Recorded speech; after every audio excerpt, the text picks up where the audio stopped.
It was a gloomy evening when I stumbled upon the antique shop, its withered sign barely visible through the mist that hung in the air.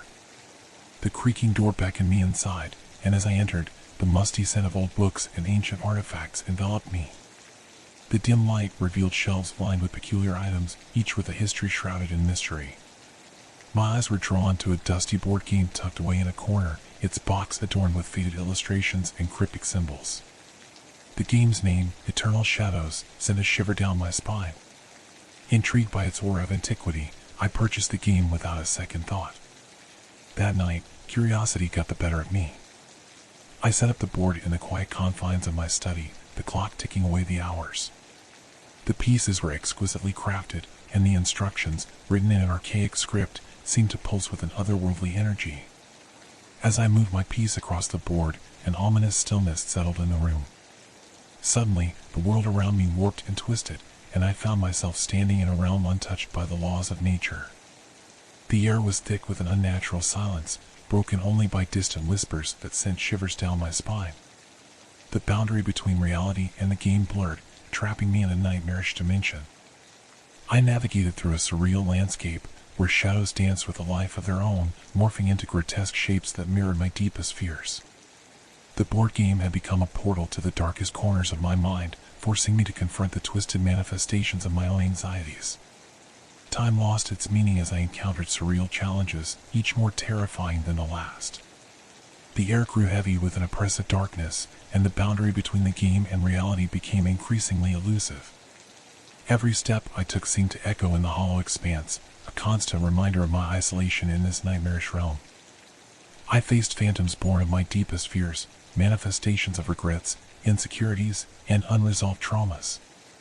The game, it seemed, was a twisted reflection of my own psyche, a macabre journey into the recesses of my subconscious. The only way to survive was to confront these demons head-on, to navigate the labyrinth of my own fears with unwavering determination. As the hours passed, exhaustion gripped me, and the line between waking and dreaming blurred. The nightmares that plagued me in this surreal dimension seeped into my consciousness, leaving me questioning the very fabric of reality. Was I a pawn in some cosmic game, or had I become entangled in the dark tapestry of my own mind? With each passing challenge, the realm became more volatile, the boundaries disintegrating as if the very fabric of reality was unraveling.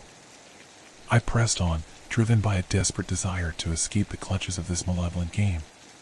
The whispers grew louder, taunting and tormenting me with fragments of my own fears. Finally, after what felt like an eternity, I reached the center of the accursed board. A grotesque figure, a manifestation of my deepest fears, awaited me. With trembling resolve, I confronted the shadowy entity, battling not only the external threat but the inner demons that had haunted me throughout this harrowing journey. As the confrontation reached its climax, reality itself seemed to convulse.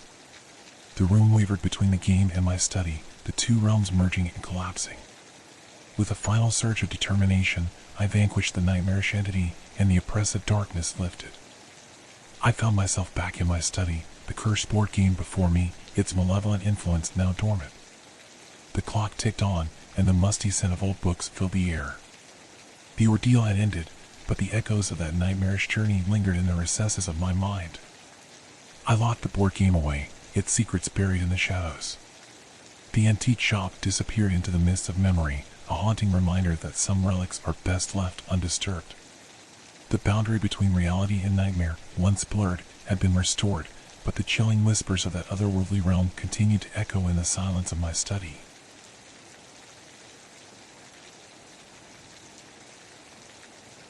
It was a desolate evening when I found myself standing at the rusted gates of an abandoned amusement park.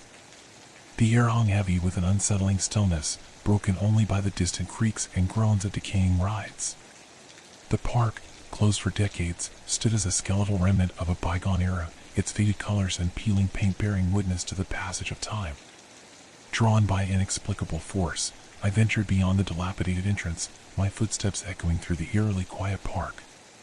The distorted laughter of ghostly children reverberated in the air, a haunting symphony that seemed to pull me deeper into the heart of the abandoned carnival. The Ferris wheel, a skeletal structure against the fading light, beckoned me with an otherworldly allure. Its once vibrant colors had now succumbed to the relentless march of time, and the metal groaned in protest as I stepped into the rickety carriage.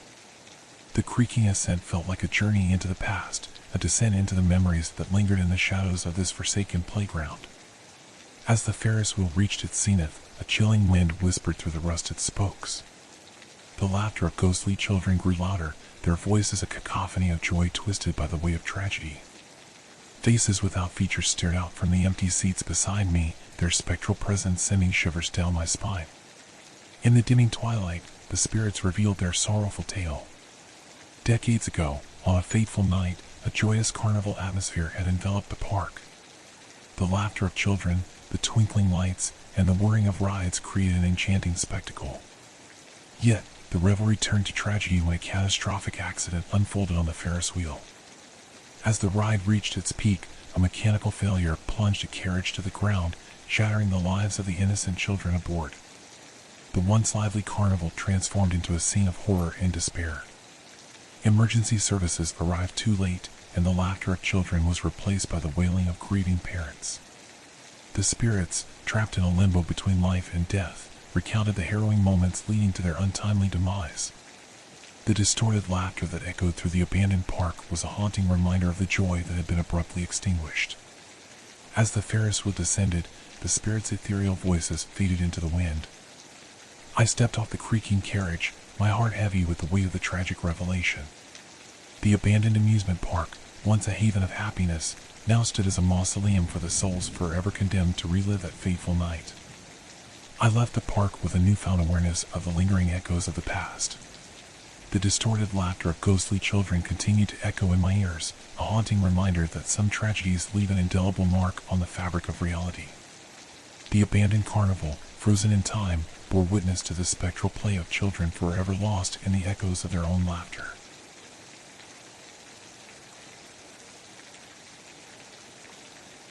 It was an unassuming evening in the small town as the sun dipped below the horizon, casting long shadows that stretched across the cobblestone streets.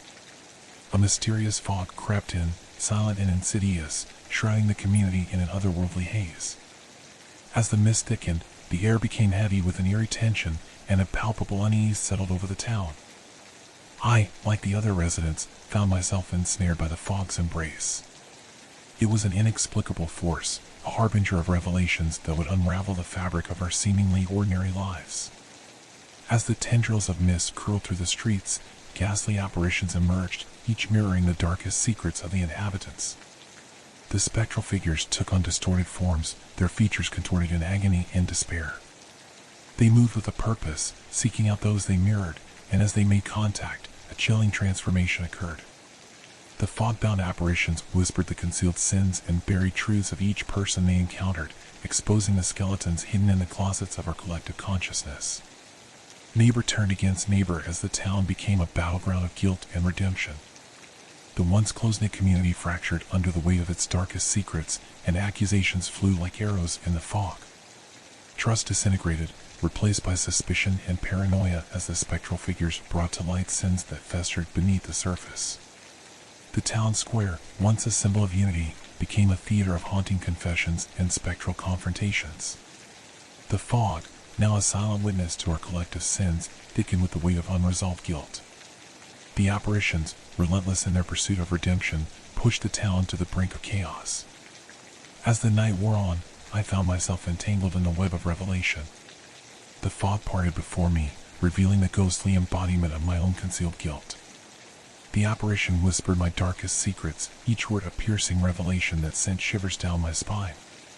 It demanded acknowledgement, redemption, a reckoning for the buried truths that haunted my conscience.